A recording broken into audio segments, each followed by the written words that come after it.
자, 역사를 가장 역사답게 가르친다고 자부하는 황연필입니다. 주말이죠. 주말이니까 약속한 대로 조선시대 인물 중심으로 풀어나가 볼 수 있도록 하겠습니다. 신돈 이야기란 게 벌써 2주 전이 됐습니다. 중간에 추석이 끼어가지고 추석 특강을 내보냈던 거 기억나시죠? 추석 특집, 특강이라고 이야기하는 거 봐봐. 자, 신돈이 죽었고 신돈 집을, 궁궐에 있었던 신돈 집을 불태우고 난 다음에 공민왕이 노국공주를 있게 해준 여인이었던 반야를 떠나보내고 자신과 반야 사이에 모니노라는 5살짜리 꼬맹이를 자기 엄마 명덕태후에게 내아드립니다라고 맡겼다라고 말씀드렸던 거 기억나시죠? 그리고 공민왕은 자제위 홍윤에게 죽음을 당합니다. 이제 왕을 해야 되는 건 그 모니노인데 실제로 공민왕의 친엄마였던 명덕태후조차도 모니노의 친엄마였던 반야가 신분이 천출이기 때문에 좀 약간 애매하게 생각을 했는데 당시 고려 권력자 이인님이라는 굉장히 부정적인 이름입니다. 이인님이 모니노를 왕으로 굉장히 강하게 밀어붙여서 5살 때 공민왕이 데리고 왔던 모니노가 10살이 돼서 왕이 됐는데 그 왕이 공민왕 다음 왕인 우왕입니다. 그러니까 우왕 때 무소불위의 권력을 누렸던 게 이인님이고, 혹시 예전에 정도전 드라마 보면 이인님 역할을 그 옛날에 그 미다리 아빠 순풍산부인과에 요즘 왜 안 보이는지 모르겠습니다. 제가 참 좋아했던 탤런트인데 박영규 씨가 정말 적절하게 연기를 잘했습니다. 그렇다고 이 이인님이라는 권력자가 삼국지에서 보이는 막 동탁같이 막 무소불위에 막 사람들 죽이고 그런 권력자라기보다도 적절하게 자신의 권력을 잘 유지했고 굉장히 노련한 권력자라고 생각하시면 되겠습니다. 물론 이 이인님 옆에는 염흥방이라든지 임겸이라든지 우왕 때 이런 개자식들이 좀 있었어요. 이것들 다 권무세족입니다. 여러분들 권무세족에 대한 이해가 아예 안 되신 분이 있을까봐 다시 한번 말씀드리는데, 원간석기 80년 동안에 원의 세력을 등에 업고 무소불위의 권력을 누리면서 대농장을 소유했고 이 친원 세력을 권문세족이라고 합니다.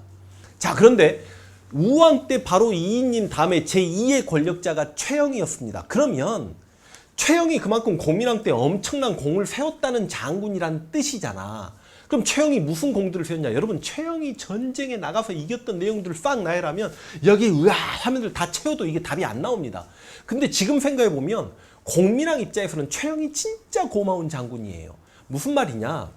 이제 이런 이야기를 여러분 제가 잠깐 말씀드린 하나 가지고도 10분, 20분짜리 할 수 있습니다만 그럼 재미가 없으니까 제가 다 생략하는 건데, 공민왕과 기황후가 사이가 안 좋았겠죠. 공민왕이 기황후 오빠 기철팔을 다 죽여버리니까. 그러니까 기황후가 펄쩍 뛰면서 당시 몽고의 동로화, 이게 전문용어 써서 미안합니다. 인질, 동로화 제도라고 인질 생활하고 있었던 덕훈군을 왕으로 내세우면서 몽골 군대 1만 군대가 쳐들어오는데 그거 개박살 내버린 것도 최영이고요. 또 홍건적이 2차에 쳐들어왔는데 특히 홍건적 2차 침략 때는 공민왕 때 개경이 빼앗겨요. 그래서 공민왕이 어디까지 피난 가냐면 안동까지 피난 가가지고 고등어를 진짜 맛있게 먹습니다. 안동 강 고등어가, 안동 소주가 그때 그래서 유명해진 거고, 그러면 그때 개경을 점령하고 있는 홍건적을 작살낸 것도 최영이고요. 그 다음 여러분, 뭐 흥왕사 정변 이런 것만 갖고도 좀 오래 할 수 있습니다만, 흥왕사 정변이라고 그 공민왕이 안동에서 개경으로 돌아오는 길에 고려의 가장 큰 절이었던 흥왕사에서 잠깐 머무르고 있는데 그때 김용이라는 나쁜 권문세족 일파가 쿠데타 일으켰거든. 이거 막아낸 것도 최영이에요. 그러니까 공민왕이 죽고 난 다음에 최영이 이인님 다음에 넘버 2가 돼 있었던 겁니다. 오케이? 이제 이성계 이야기 살짝 해볼게. 이성계는 어떻게 스타가 됐냐면 공민왕이 쌍성 총관부를 공격해요. 유인우 장군을 시켜가지고. 근데 그 쌍성 총관부라는 게 원나라가 설치한 거고 지도에 이렇게 나올 겁니다. 천령 이북을 원나라가 장악하고 있는 건데, 공민왕은 당시 원의 상황이 안 좋으니 쌍성 총관부를 공격해도 우리가 승리할 수 있다는 자신감이 상당했습니다. 그런데 정말 우리 군대 손실 없이 너무 쉽게 쌍성 총관부를 수복하고 천령 이북을 확보하는데 바로 그 배경에는 이자춘이라는 인물이 있었어. 이자춘은 이성계 아빠야. 이성계 아빠인데 원래 이성계 집안이 전주시 집안이고 전주에서 계속 살다가 이렇게 해서 함경도로 건너간 세력인데, 이자춘이 당시 원나라 쌍성 총관부에서 넘버 3까지 하고 있었습니다. 아니 그런데 공민왕이 쳐들어오니까 이자춘이 아들 이성계를 불러놓고, 야 공민왕이 이곳을 쳐들어오는데 원래 우리는 고려 사람이지 않냐. 근데 지금까지 원나라가 강했기 때문에 원나라의 녹을 먹고 살았는데 이제 우리는 어떻게 해야 되겠니 성계야 하고 아들에게 물어보니까 이성계가 아빠 이제 원나라 마탱이 간 것 같으니까 공민왕 편 드시죠? 우리가 여기서 쿠데타 일으키시죠? 자체 쿠데타를 일으킵니다. 그래서 그 팡성 총감부 천령 이북을 공민왕에게 바쳐요. 얼마나 공민왕은 이자충과 이성계가 고마웠겠습니까? 팡성 총감부를 수복하고 난 다음에 이자충과 이성계가 퍼레이드를 내요. 개경에서. 그때 실제 기록에 보면 당시 이성계 나이가 20대인데 존잘이야. 그러니까 개경 여인들 눈이 하트가 됐다라는 기록이 있습니다. 물론 그 사료에 하트란 단어는 존재하지 않았겠죠. 그때 물론 이성계가 몽골식 복장인 호복을 하고 몽골식 변발인 체두 변발이라고 합니다. 체두 변발이 졸라 이거 변발 이야기 변발은 세 종류가 있죠. 동북아에서 우리만 변발을 안 했습니다. 농경민족 일본은 변발했는데 변발 이야기 변발은 세 종류. 여러분 제일 유명한 변발이 이런 이야기 하면 너무 길어지지 않나 피디님? 여진족 변발, 만주족 변발, 황비용 영화 봤어요 안 봤어요?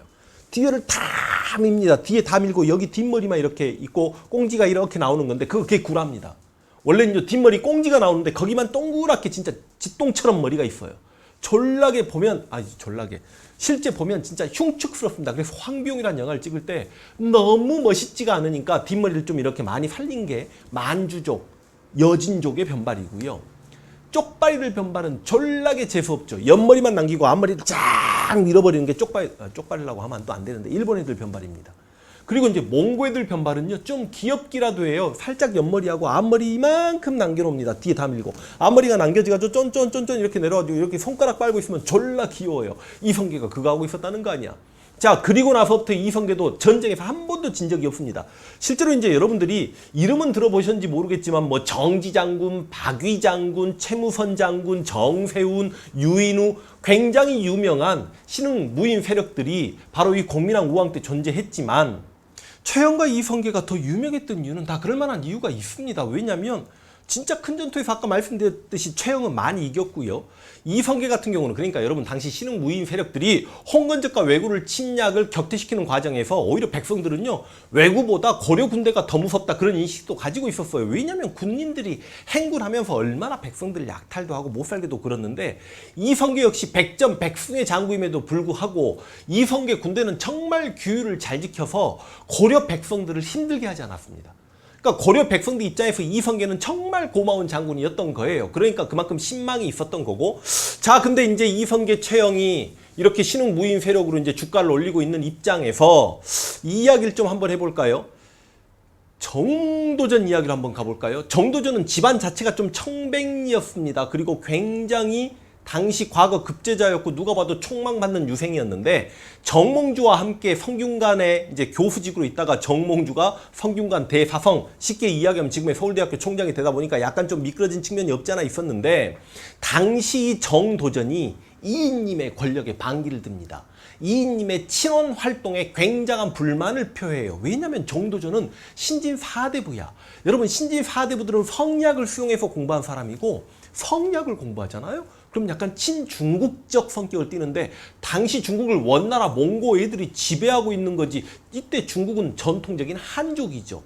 한족의 국가 명나라가 지금 들어서고 있는 원명교책이야. 그러니까 신진 4대부는 친명파인 겁니다.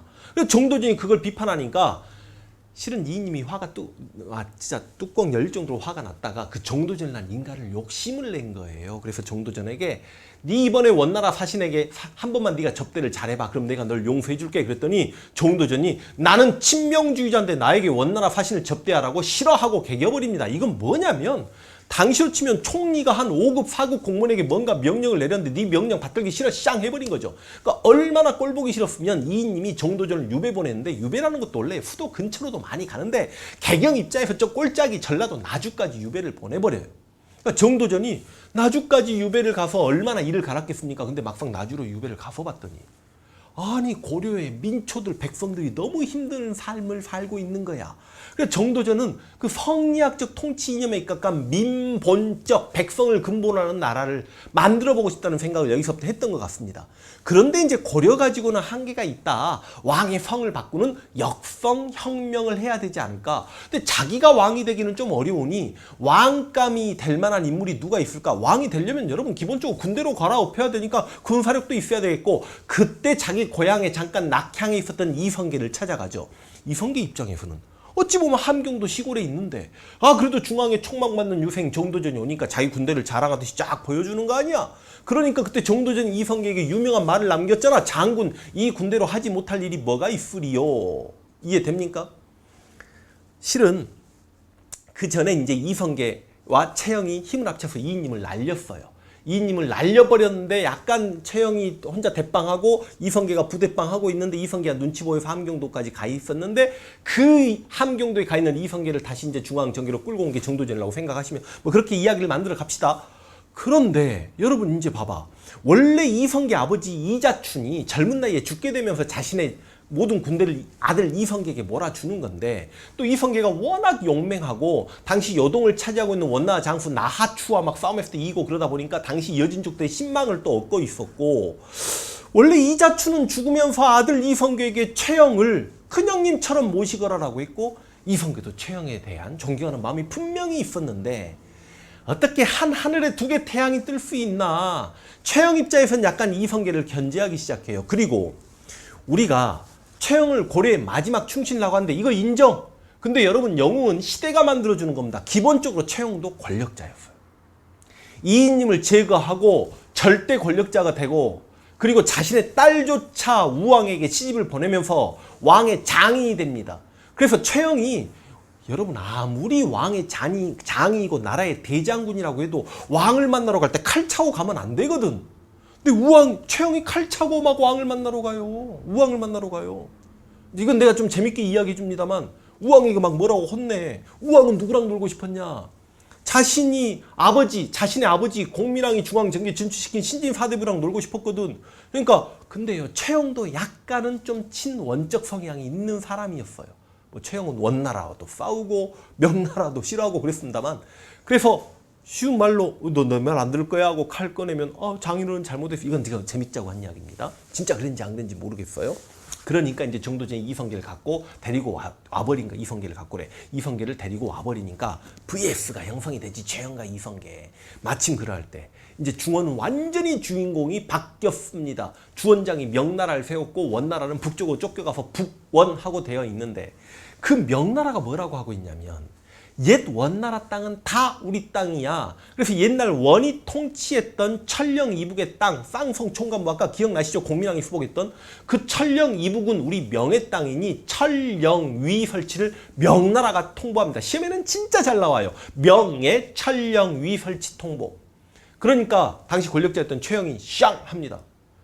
감히 이 땅을 빼앗아 가겠다고? 너희가 지금 원나라랑 싸우느라고 정신이 없을 텐데 지금 요동을 명나라가 차지하긴 했지만 아직도 원나라와 싸워서 누가 이길지 모르는 판국이니 고려의 외교 정책의 기조가 북진 정책이야. 북진이 뭔데? 얘 고구려의 영토를 다 되찾자는 거야. 그거 실현해보자. 최영이 요동정벌을 꿈꿉니다. 그러면서 선봉장으로 이성계와 조민수를 낙점합니다. 근데 갑자기 이성계가 반대를 해. 왜 반대했을까 이성계는? 지금 요동을 차지하고 있는 건 명나라인데 여러분 이성계를 지지하고 있는 건 누구? 정도전, 정몽주, 조준, 권근, 남은, 윤소종 다 누구? 신진사대부. 신진사대부는 뭐 어떤 외교 정책? 친명파야. 친명파의 지지를 받고 있는 이성계 입장에서는 요동 정벌 하자라고 말하기 어렵지. 더군다나 이거 지금 돌아가는 상황을 보니까 최영이 이성계에게 야 요동 정벌 네가 선봉장해. 네 군대에 몰고 가. 그래서 만약에 전쟁에서 지게 되면 이성계에게 패전의 책임을 씌워서 이성계를 죽일 거고 설령 승리한다손 치더라도 이성계 군대는 많이 다칠 거 아니야. 약간 좀 그런 게 보이죠. 그래서 이성계가 너무 가기 싫어서 4대 불가론을 제시합니다. 첫 번째, 어떻게 작은 나라가 큰 나라를 공격합니까? 두 번째, 농사철에 군대를 일으키면 불가합니다. 세 번째, 왜구가 쳐들어오면 어떻게 합니까? 왜구는 자기가 다 작살냈잖아. 솔직히 이야기하면 그 황산 전투에서 이제 여러분 제가 재밌게 이야기하다 보니까 중간중간 많이 빠져요. 황산 전투에서 이성계가 아지발도 활을 쏘아서 목을 관통시켰다는 이야기 알고 계시죠? 아지발도라는 그 왜구 중에 엄청나게 창을 잘 쏘는 청년 장군이 하나 있었는데 그 이성계가 죽여버리잖아. 그리고 여름철인데 활의 악유가 느슨해져서 우리는 활을 많이 쏘는데 우리가 불리하다. 근데 내가 생각할 때 이성계의 4대 불가론은 진짜 이성계가 가기 싫었던 거야. 왜냐면 우리가 지금 명나라를 멸망시키러 가는 거 아니야. 명이 부공과 전쟁하고 있으니까 요동이 무주공산이 요동만 차지하러 간 거야. 그리고 우리가 다른 나라 쳐들어가는데 농사철인 게 왜 중요해? 그리고 왜구는 다 작살 냈잖아. 최영과 이성계 등등의 장군들이. 그리고 여름철에 활의 악유가 느슨해진다고? 그럼 만주를 침공하는데 겨울에 쳐들어가서 얼어 죽을 일이 있나? 내가 만주 여행해봤지만 11월 달에 가서 추워서 죽는 줄 알았습니다. 가기 싫었던 거라고. 그런데 이제 우리가 여러 가지 관점이 있잖아요. 과연 요동정벌에 성공했을까? 그러니까 선생님한테도 저한테도 진짜 성공했다라고 생각하니 그러면 쉽진 않았을 거야 라고 저도 이야기합니다. 근데 내가 안타까운 건 우리가 단 한 번도 중국, 한족 제대로 공격을 해본 적이 있나? 우리 역사를 통틀어서 여러분 뭐 광개토대왕이 후연을 공격해서 요동을 확보했다. 그때 후연은 남조에 이제 중국 국가가 있었으면 북조 5호 16국 오랑캐들의 국가 중에 하나였을 뿐이고요. 발해 무왕이 장문유 시켜서 산둥반도를 선제 공격했다라고 진짜 많이 공부하는데 그것도 엄밀히 따지면 자기 말 듣지 않는 자기 친동생 잡으려고 장문유 장군 시켜서 내 동생 잡아와 그 수준에 끝난 거고요. 어찌됐든 간에 물론 공민왕 때도 내가 공민왕 이야기하면서도 요동정벌 이야기하지 않았습니다만 이성계를 시켜서 요양 일대를 점령하긴 하지만 바로 후퇴를 했고요. 제대로 진짜 더군다나 병력이 한 3만, 4만 이 정도가 확보가 됐기 때문에 아니 어찌 이기던 지던 한번 좀 쳐들어가 봤으면 우리가 그렇게 중국에 사대하진 않았을 텐데 아쉽죠. 그러니까 무슨 말이냐. 단지 신채호 선생님이 묘청의 서경천도운동이 실패하고 그 묘청을 중국 세력, 사대주의 세력, 유학 세력이었던 김부식이 진압함으로 인해서 자주적이고 진취적이고 구풍파고 낭랑파의 묘청이 패배하고 사대적이고 유학파고 이런 김부식이 승리하면서 우리 역사가 사대적으로 바뀌었다라고 해서 묘청의 서경천도운동을 단재 신채호가 조선 역사상 1000년대 최대 사건이라고 했는데 이것도 꽤 큰 사건이에요. 요동정벌을 했더라면 실패했다고 하더라도 명나라가 그랬을까? 또 명나라가 진짜 조선 정벌 해가지고 우리가 식민통치 당했을까? 근데 이성계가 이제 어디까지 갔어? 위화도까지 갔어. 최영, 우왕이 이성계 조민수와 함께 평양까지 올라가요. 그리고 우왕과 최영은 평양에 남아있고 이성계와 조민수는 압록강까지 갑니다. 압록강에 가면 위화도라고 압록강이 있으면 이렇게 넓게 펼쳐져 있는 위화도라는 섬이 있는데 이 위화도는 지금 북한 땅입니다. 이거 잘한 건 잘했다라고 해야 돼요. 내가 역사에 이야기하다가 약간 핀트가 벗어나긴 합니다만 이럴 때 아니면 할 기회가 없기 때문에 나중에 북한하고 마오쩌둥하고 국경선을 정하는 과정에서 마오쩌둥이 쩌둥이 형아야 형님네들 땅덩어리 넓으니까 압록강에 있는 섬은 다 우리 북한 주시오. 그래가지고 압록강에 있는 모든 섬들은 실제로 다 북한 겁니다. 이건 잘한 건 잘했다라고 해야 돼요. 어차피 그 땅이 나중에 우리 땅일 거니까 분명히 위화도까지 일단 아니 이제 그건 한참 나중 이야기고 김일성 이야기는 건너갔어 이성계하고 조민수가. 근데 이성계는 도통 싸우고 싶은 마음이 없었나 봐. 근데 마침 비가 많이 와서 못 건너간 거예요 요동을. 이성계가 조민수 불러서 술 한잔 합시다. 그러다가 술 좀 취했어. 장군 고향 생각나지 않으십니까? 그러니까 고향 생각납니다. 내려갈까요? 군대 돌릴까요? 최영 잡아서 죽이고 우리가 권력 잡을까요? 조민수가 콜. 그러니까 당시 고려의 모든 군권은 최영이 장악하고 있었지만 명나라를 요동을 공격하기 위한 최정예 병력 3만 병력이 회군한다고 하니까 고향으로 돌아간다고 하니까 원래 군대가 그러면 안 되지만 얼마나 사기가 충천해가지고 최영을 잡아라 그러니까 최영이 놀래가지고 개경까지 도망을 쳤습니다. 내가 재밌게 수업할 땐 이렇게 이야기해요. 성문 앞에서 최영과 우왕이 있고 이성계와 조민수가 우왕에게 뭐라고 이야기하냐면 우리는 왕에게 아무런 악감정이 없습니다. 저 최영만 잡아서 우리가 죽이면 군대를 해산하겠습니다. 그러니까 우왕이 최영을 빤히 쳐다봐요. 그러니까 최영이 알았어 씨발 내가 죽을게 하고 죽었다라고 하는데 실은 최영과 이성계가 계속 전투를 합니다만 중과부적이죠. 그래서 최영이 잡히고 최영을 유배를 보냅니다. 일단. 그런데 이제 이상한 논리를 펴니다. 무슨 논리? 우왕이 신돈의 자식이라는 거야. 왕우가 아니라 고려 왕들은 다 왕씨죠. 신우라는 거야. 그래서 우왕을 폐해야 된대. 그런데 우왕을 폐해야 되는데 갑자기 조민수가 우왕의 아들 창왕을 왕으로 앉히길 바랍니다. 이거 코미디 아니야? 우왕이 신돈의 자식이면 창왕은 신돈의 손자여야 되는 거 아니야? 그리고 조민수가 끝내 창왕을 왕으로 앉혀요. 그리고 이성계는 이제 조민수를 제거합니다. 이성계 입장에서는 이제 누구를 죽여야 돼? 최영을 죽일 수밖에 없는 거야. 이제 최영을 개경으로 불러들어서 참수를 하죠. 그때 최영이 죽기 전에 뭐라고 했어? 내가 조금이라도 권력의 욕심이 있었더라면 내 무덤에 풀이 날 것이다. 사람 무덤에 풀 나는 건 너무너무 당연한 거 아닙니까?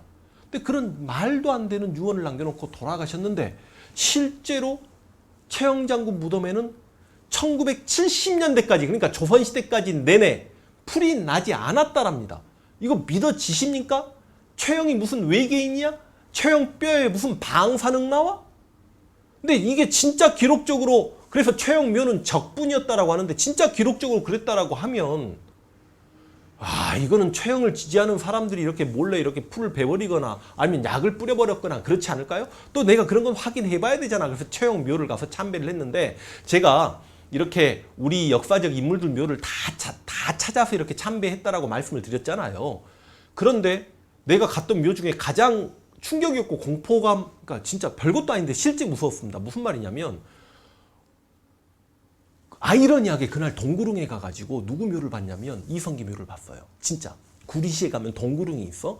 이성기 묘를 보고 친구가 일산에 있어가지고 일산까지 이렇게 가서 일산에 만날 일이 있었는데, 갑자기 조교가 선생님 여기 최영묘가 있는데요. 최영묘를 간 거예요. 차 세워놓고 가는데 민가가 나오는데 막 벌레들 막 있고 개 짖는 소리 나고, 이게 무슨 등산로도 아니고 기름길인데, 야 진짜 무섭다. 어디 논도 안 보이고 밭도 안 보이고 사람도 안 보이고 막 늪지대 보이고 막 늪에 들어가 있는 농기구 보이고, 사람이 사람을 죽여서 암매장하면 이런 곳일 것 같아. 그런 곳에 최영묘가 있습니다. 최영묘를 올라가서 봤는데 풀은 확실히 있었습니다.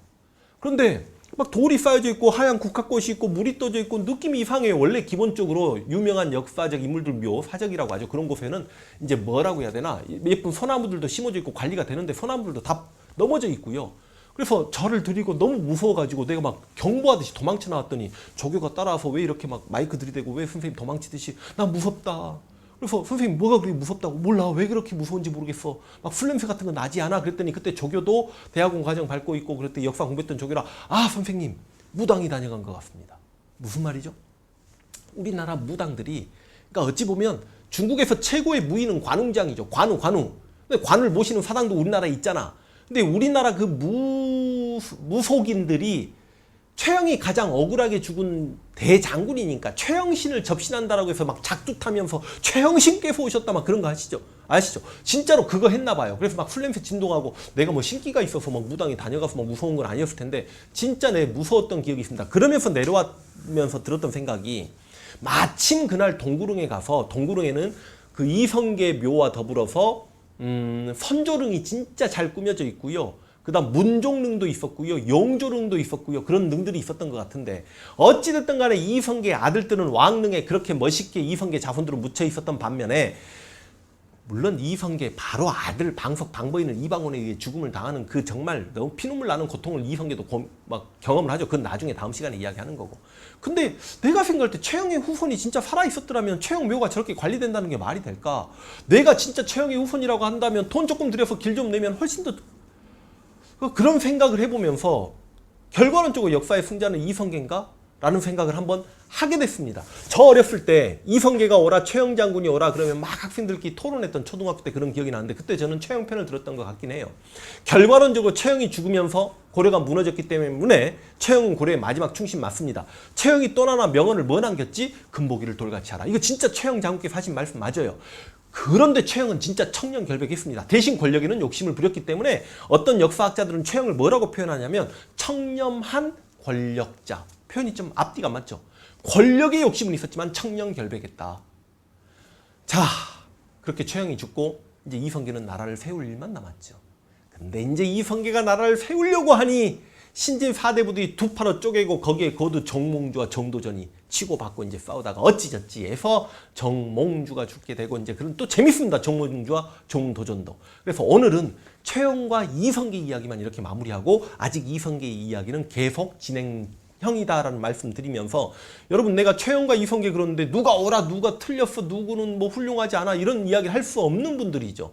정말 라운세에 태어나셔서 우리 고려를 위해 헌신을 다 했다가 한 명은 고려 왕조를 지키려고 했고 한 명은 새로운 왕조를 열었던 인물인데, 과연 두 사람 중에 여러분은 누구에게 더 마음이 가시는지는 여러분들 스스로 한번 생각해 보시고, 그냥 우리가 그냥 생각해 볼 수 있잖아. 제가 어렵지 않게 재밌게 고려 멸망 과정 중에 최영과 이성계를 잠깐 다뤄보았습니다. 다음 시간에 정몽주와 정도전 이야기 그리고 이방원 이야기로 재밌게 만나겠습니다. 화이팅!